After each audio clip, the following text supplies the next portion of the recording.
আলহামদুলিল্লাহি রাব্বিল আলামিন ওয়াসসালাতু ওয়াসসালামু আলা মাহবুবিল কারীম। আপনারা জানেন দুনিয়াব্যাপী সমগ্র মানব মণ্ডলীর উপর যেই ধ্বংসযজ্ঞ চলছে, এমত অবস্থায়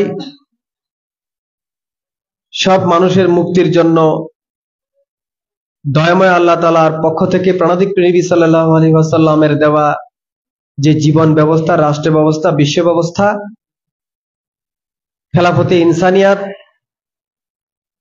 খেলাফতে ইনসানিয়াত না থাকার কারণে মানুষের আজকে খুন জুলুম শিকার হতে হচ্ছে। দুনিয়াতে ইমানের এত সংকট এসে দাঁড়িয়েছে, মানবতার এত সংকট এসে দাঁড়িয়েছে যে উম্মত হয়ে আপন নবী সম্পর্কে কুফরি কটূক্তি করে, এবং নবী দেখেন নিজে উম্মত দাবি করে নিজের নবীর যিনি জীবনের সর্বোচ্চ আপন, সকল জাহানের যিনি আপন, যিনি জীবনের রাসূল, যিনি আল্লাহ তাআলার নূর, সেই নবী সম্পর্কে উম্মত হয়ে বাজে কথা বলে যে নবী আমার মতো, নবী আল্লাহর নূর না, নবী এটা জানেন না, ওটা বুঝেন না, নাউজুবিল্লাহি মিন যালিক। এটা কি ইমানের সংকট না? এটা কি দেখেন নিজেকে চিনার পথে এই ধরনের যে বিশ্বাস, এটা কি কোন মানুষকে সত্য বোঝার জন্য, ঈমান বোঝার জন্য কি এটা সহায়ক, নাকি এটা অন্তরায়? এটা অন্তরায়। আমি যেটা বলার চেষ্টা করছি যে পৃথিবীতে সংকট বুঝে যদি আপনি ইবাদত করতে পারেন, পরিস্থিতি বুঝে যদি আপনি পদক্ষেপ নিতে পারেন, আপনি দুনিয়া এবং আখিরাতে সফলকাম।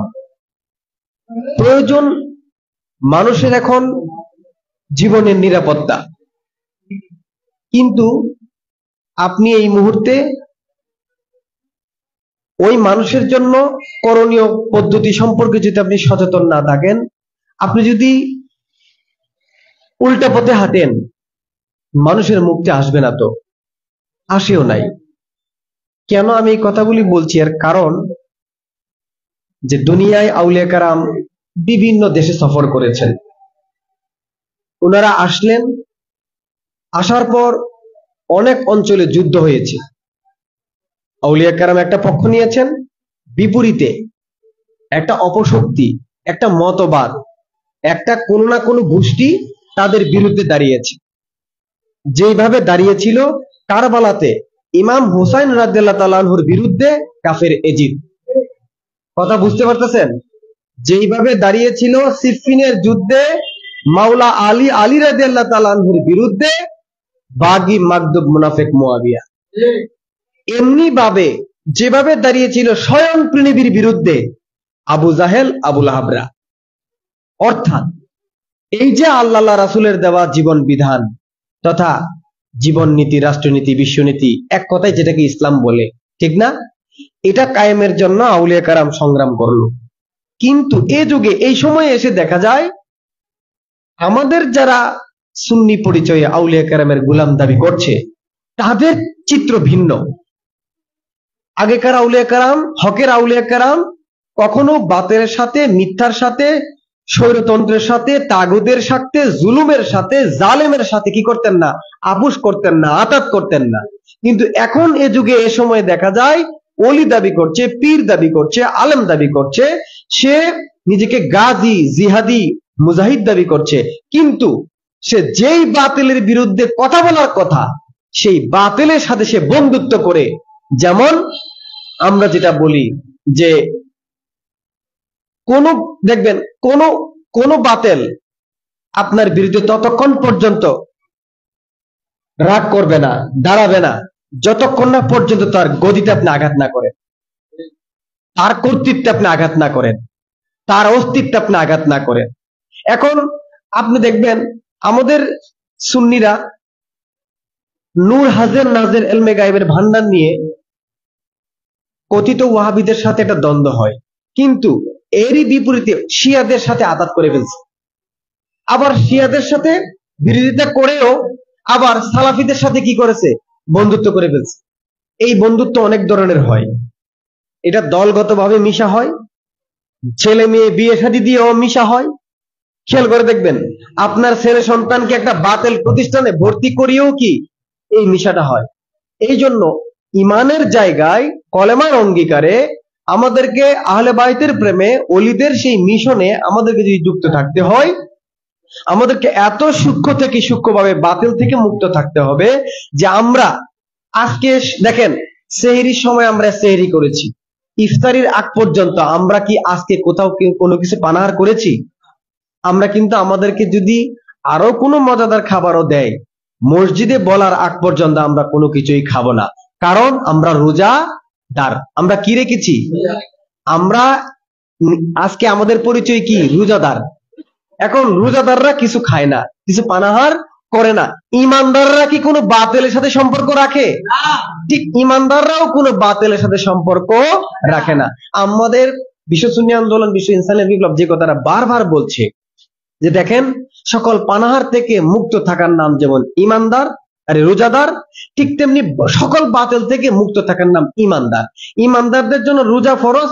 রোজা কোন মানুষের মুমিনের আত্মা শুদ্ধ করে না, বরং যে কোনো আমল ইবাদত ইমান এনেছে এমন ব্যক্তি পালন করতে হয়। অর্থাৎ আগে ইমান, তারপরে নামাজ, রোজা, হজ, যাকাত, অন্যান্য আমল বিষয়, ইবাদতের বিষয়। এখন আমরা যে কথাটা বলছি যে দেখেন, এই যে এত মাহফিল, এত মসজিদ, এত খানকা, এত পীর, এত উস্তাদ, পৃথিবীতে এত মুসলমান, মসজিদে আপনি দেখবেন নামাজ পড়তে গেছেন, একটু সময় লেট হইলে আপনি চাটি দিয়ে রাস্তায় পড়তে হবে। এবং বিভিন্ন জায়গায় এখন রাস্তায়ও কি নামাজ পড়তে পড়তে মুসল্লি বেড়ে যায়। প্রিয় উপস্থিতি, মসজিদও আছে, মুসল্লিও আছে, আজানও হচ্ছে, সবকিছুই তো হচ্ছে। এখন ইসলামের নামে খেয়াল করে দেখবেন, ইসলামী দল বলে মানুষ ধর্ষণ করে কে? 6 বছরের 3 বছরের শিশু হেফজখানায় ভর্তি করলে ধর্ষণ করে কে? আমার কথা বুঝতে পারছেন তো? আজও এই পর্যন্ত দুনিয়াতে যত দেখবেন গরিব, মিসকিন, ভিক্ষুক, অসহায়, নিপীড়িত, শরণার্থী, কোন জাতি? মুসলিম জাতি। মুসলিম জাতি। এটা কেন? আমাদের না এত ইবাদত আছে, আমাদের না এত মসজিদ আছে, আমাদের না এত কি সুন্নি উলামায়ে কেরাম, মুজাহিদ, গাজী, হাজী, পীর, আলেম, উলামা, ফুকাহা, কত কিছু আছে। তো দুনিয়াতে যদি বিশ্লেষণ করি, ইহুদি, হিন্দু, বুদ্ধ, খ্রিস্টান, কোন ধর্মের, কোন গোত্রের, কোন জাতির কারো তো কোনো সমস্যা নাই। সমস্যা তো কার? মুসলিম মিল্লাতের। সমস্যা তো কার? আমাদের সুন্নিদের। এখন এই সংকট, এই সমস্যার পিছনে কেন বৃদ্ধি পেয়েছে জানেন? কারণ আছে। আমরা ইসলাম দেখতেছি ঠিক, আমরা মুসলিম দাবি দেখতেছি ঠিক, কিন্তু আসলে ইসলাম বলতে ইসলামের মূল ধারা আহলে সুন্নাত ওয়াল জামাতকে আমরা দেখতে পাই না। যদিও কোথাও আহলে সুন্নাত ওয়াল জামাতের নাম উচ্চারণ করে বা আহলে সুন্নাত ওয়াল জামাতের প্রেসিডেন্ট অমুক সমুক সেক্রেটারি হয়ে বসে আছে, কিন্তু আমরা দেখি আহলে সুন্নাত ওয়াল জামাত বলছে ঠিক, কিন্তু আহলে বায়তের সাথে তাদের কোনো সম্পর্ক নাই। বরং আহলে বায়তের শত্রু, আহলে বায়তের খুনি, ইসলামের খেলাফত উৎখাতকারী বাগী মাগদুব মুনাফিক মুয়াবিয়া ইয়াজিদের পক্ষে তারা কি করে? সাফাই গায়। তাদেরকে পক্ষ অবলম্বন করে, তাদেরকে বাঁচানোর জন্য তাদের নামে উরুস করে, তাদের নামে জুলুস করে, এবং এই মুহূর্তে তারা ফতোয়াও নিয়ে আসছে যে মুয়াবিয়া ইয়াজিদকে মানলে সুন্নি, না মানলে শিয়া। এখন এটা কি আহলে সুন্নাত ওয়াল জামাতের আকীদা? এখন খেয়াল করবেন, আমি মূল কথাটা যেটা আসছে যে আমাদেরকে আসল ইসলামে, আসল আহলে সুন্নাত ওয়াল জামাতে আসতে হবে। তখন আমরা বুঝতে পারবো যে এই যে এত মুসলিম, এত মসজিদ, এত মুসল্লি, তাহলে মুক্তি আসতেছে না কেন? তাহলে মুসলিম মিল্লাতের ভাগ্য পরিবর্তন হচ্ছে না কেন? আল্লাহ তাআলার ওয়াদা, যে জাতি তার নিজের ভাগ্য পরিবর্তনের জন্য এগিয়ে আসে না, আল্লাহ তাআলা ওই জাতির ভাগ্য পরিবর্তন করতে, আল্লাহ বলছে আমি তাকে তার ভাগ্য পরিবর্তন করি না। নিজের ইচ্ছা শক্তি থাকতে হবে তো, তাই না? এবার আসেন, আমি যে কথাটা বলছি, যে সুন্নি মিল্লাত মুসলিম মিল্লাত আজকে গাজা, ফিলিস্তিন, আরাকানে এই যে সমস্যা সংকটে নিবেদিত হয়েছে, এর পিছনে মূল মূল দায়টা কি জানেন? মূল দায়টা হচ্ছে যে আমরা সুন্নি বলছি ঠিক, আমরা মুসলিম বলছি ঠিক, আমরা আমাদের ইসলাম দাবি করছি ঠিক, কিন্তু ইসলামের যে নির্দেশিত জীবন ব্যবস্থা, জীবন বিধান, জীবন নীতির অনেকগুলি অধ্যায় আছে। জীবন নীতির ব্যক্তিগত নীতি, খেয়াল করে দেখবেন, আত্মার নীতি, জীবনের রাষ্ট্রনীতি, বিশ্বনীতি, রাষ্ট্র বিশ্বের অধীন শিক্ষানীতি, আইন নীতি, বিচার নীতি, প্রশাসন নীতি, এই সমুদয় নীতিকে নিয়ন্ত্রণ করে মূলত রাষ্ট্র শক্তি। কোন শক্তি? সুন্নিদের হাতে কি আজও কোন রাষ্ট্র আছে? মুসলমানদের হাতে আজও কি কোন রাষ্ট্র আছে? এখন তো প্রশ্ন করে বসবেন, আরব কি তাইলে? এটা মুসলমানদের না? প্রিয় উপস্থিতি, এই জন্য আমি বলছি ইসলাম বলছি ঠিক, আসল ইসলামে নাই। কারণ নবীর দেখেন, নবুয়াত রেসালাতের প্রতি কুফুরি আকীদা বিশ্বাস রেখে ইসলাম হয় না, কিন্তু বাতিল এমন ইসলাম আনছে, বাহ্যিক আমল আছে ঠিক, আল্লাহু আকবার ধ্বনি আছে, কলেমার মৌখিক উচ্চারণ আছে ঠিক, কিন্তু নবী প্রেম, আহলে বাইতের গোলামি এবং নবীর দেওয়া, আহলে বাইতের দেওয়া যে জীবন ব্যবস্থা, রাষ্ট্র ব্যবস্থা, খেলাফত বা খেলাফতে ইনসানিয়াত, যে রাষ্ট্র হবে সবার, সব মানুষের, সব ধর্মের, সব গোত্রেরকে নিয়ে রাষ্ট্র হবে সার্বজনীন, এই রাষ্ট্র সবাই বসবাস করবে, এই দুনিয়ার যত সম্পদ আছে সব মানুষ পাবে, আল্লাহ তাআলা দান করেছেন ইহুদি, হিন্দু, বুদ্ধ, খ্রিস্টান, আস্তিক, নাস্তিক সব মানুষের জন্য আল্লাহ তাআলা আলো, বাতাস, মাটি, পানি, অক্সিজেন সমানভাবে দান করেছেন। কিন্তু আজকে কি সেই সিস্টেমটা আছে? যে সিস্টেমটা নাই, এই সিস্টেমটা না থাকলে তা আছে কি? যেমন যা আছে তা এখন শুনেন, যে আরবে, আল আরবে আছে কি আছে? আব্দুল ওয়াহাব নজদির মতবাদ, ওয়াহাবি সৌদি গোত্রবাদ, আবু জাহেলের মতবাদ, মুয়াবিয়া ইয়াজিদের মতবাদ। এটা কেমনে? মুয়াবিয়া ইয়াজিদরা উমাইয়া গোত্রের নামে, তাদের গোত্রের নামে স্বৈর শাসন কায়েম করছিল, আর সাহাবায়ে কেরাম ইসলামের খেলাফত ব্যবস্থা কায়েম করছিল, যেখানে সব মানুষ স্বাধীন ছিল, যেখানে সব মানুষ নিরাপদ ছিল। কিন্তু আজকে এই আল আরবে মা বোনরা যখন যায়, সেখানে ধর্ষিত হয়ে ফেরত আসে। আমার কথা কি ভুল আছে? মা বোনরা দেখেন, যেখানে মা বোনদের ইজ্জত রক্ষিত হয়েছিল, যেখানে প্রাণাধিক প্রেমী দেখলেন যে জীবন্ত কন্যা সন্তান পুঁতে ফেলতেছে, ওই অবস্থায় আল্লাহ রাসূল সাল্লাল্লাহু আলাইহি ওয়াসাল্লাম জীবন দান করলেন, যে তিনি এই জীবন্ত জীবন্ত জীবন্ত কন্যা সন্তান হত্যার পথ থেকে উনি মুক্তি দিলেন এবং বললেন, খেয়াল করে দেখবেন, দুনিয়া থেকে কবর পর্যন্ত জ্ঞান অর্জন করা ফরজ, ঠিক না? খেয়াল করে দেখবেন, কোরআনুল কারীমে আল্লাহ তাআলা বললেন লা ইকরাহা ফিদ-দীন, দ্বীনে জবরদস্তি নাই। তার মানে কি? যেখানে মা বোনরা মানে ব্যক্তি মর্যাদার কোনো মূল্য ছিল না, অধিকার ছিল না, সেখানে আল্লাহ রাসূল মা বোনদেরকে ব্যক্তি মর্যাদা দিলেন, নিরাপত্তা দিলেন, সব মানুষের ইজ্জত, নিরাপত্তা, অধিকারের জন্য মানবতার রাষ্ট্র মদিনা সনদ খেলাফতে ইনসানিয়াত কায়েম করলেন। কিন্তু সেই রাষ্ট্র ব্যবস্থাটাকে ভেঙে দিয়ে মুয়াবিয়া ইয়াজিদরা উমাইয়া শাসন আনলো, আব্বাসীয় শাসন আনলো, উসমানীয় শাসন আসলো, এমনি ভাবে অনেক গোত্রবাদী স্বৈরতন্ত্র আসার মধ্য দিয়ে এখন যেটা আছে সেটার নাম কি? সৌদি মুলুকিয়ত, ওয়াহাবি মুলুকিয়ত, অর্থাৎ সৌদি আরব। এটার নাম ছিল আল আরব। এটার নাম কি ছিল? এখন এটাকে আমরা কি নামে ডাকি? সৌদি আরব ডাকবেন না, কারণ সৌদি আরব এটা 1932 সালের 23শে সেপ্টেম্বর আমেরিকা এবং ব্রিটেনের সাথে একটা দ্বিপাক্ষিক চুক্তির মাধ্যমে এই বর্তমান সৌদি গোত্রবাদরা ক্ষমতায় আসে। আসার মধ্য দিয়ে কাদেরকে ক্ষমতাচ্যুত করেছে? সুন্নিদেরকে।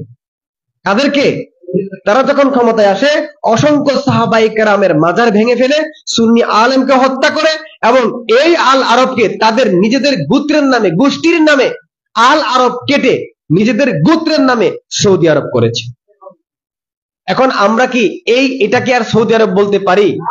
এটার আদি নাম কি? মূল নাম কি? এটার আসল নাম কি? আল আরব বললে সুন্নিদের কর্তৃত্ব বোঝায়, আর সৌদি আরব বললে ওয়াহাবি কর্তৃত্ব বোঝায়। এখন আমরা কি ওয়াহাবিবাদকে কম সমর্থন দিব? সৌদি গোত্রবাদকে সমর্থন দিব? এমনি ভাবে পৃথিবীর চিত্র পাল্টে গেছে। তারা সেখানে খেলাফত ব্যবস্থাকে বাদ দিল, মা বোনদেরকে তারা কি করলো? কুক্ষিগত করলো, অবৈধ ফতোয়া দিয়ে তারা ঘরের গুণা আবদ্ধ করলো। আবদ্ধ করতে করতে করতে করতে এখন যেটা করলো, এখন পুরাটাই কি করলো? ওয়েস্টার্ন কালচার, অর্থাৎ পাশ্চাত্যের, আমেরিকার, ইউরোপের কালচার এনে এখন এটাকে কি করলো, ওই তাদের বাণিজ্য কেন্দ্র, তাদের কি পর্যটন কেন্দ্র করে দিল। তাহলে আমাদের মদিনা মক্কা উদ্ধার করার জন্য ইমাম হায়াত ডাক দিলেন। উনি বললেন যে আমার তোমার ঠিকানা প্রাণের ভূমি মদিনা। এই যে সকল সুন্নিদেরকে উনি ঐক্যবদ্ধ করলেন এবং উনি বললেন যে আমি সুন্নি মানে আমার একটা, এটা চৌধুরী খা ভুইয়ার মতো উপাধি না, এটা চৌধুরী খা ভুইয়ার মতো উপাধি না, এটা কি কারবালার নীতির নাম, এটা কলেমার অঙ্গীকার নাম।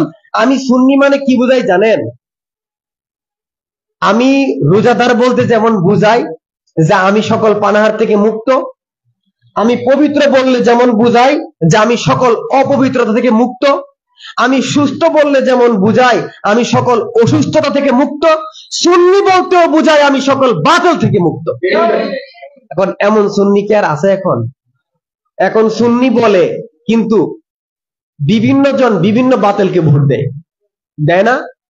এখন বাতিলকে ভোট দিলে, জালেমকে সমর্থন করলে কথাগুলি বুঝবেন, ওয়াহাবিবাদের কুফরি আকীদাকে সম্মতি দিলে আমি কি আর সুন্নি থাকবো নাকি? এখন আমাকে কেমন সুন্নি হইতে হবে?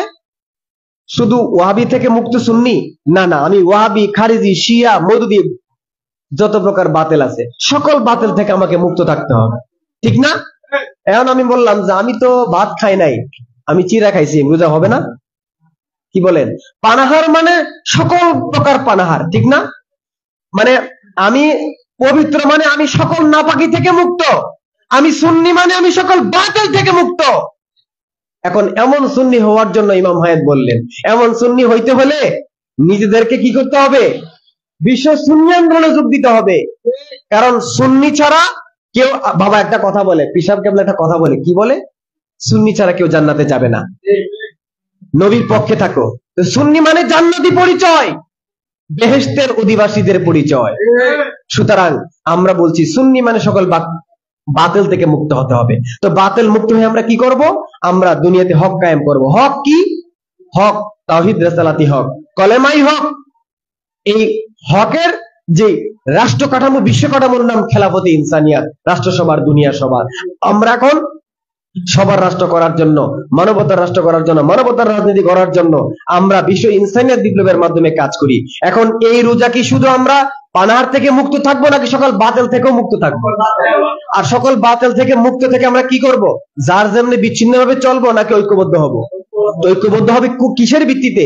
বদর, উহুদ, সিফিন, কারবালা, তোমাদের আলোক ধারায় সব মুমিনের পথ চলা, ঠিক না? এবং আমরা পথ চলে কোথায় যাব? আমরা পথ চলে পৃথিবীর দিকে যাব। আমার তোমার ঠিকানা প্রাণের ভূমি মদিনা। তাহলে ইমাম হায়াত সবাইকে কিসের দিকে আহ্বান করে? ইমানের দিকে, সুন্নিয়তের দিকে, নবী প্রেমের দিকে।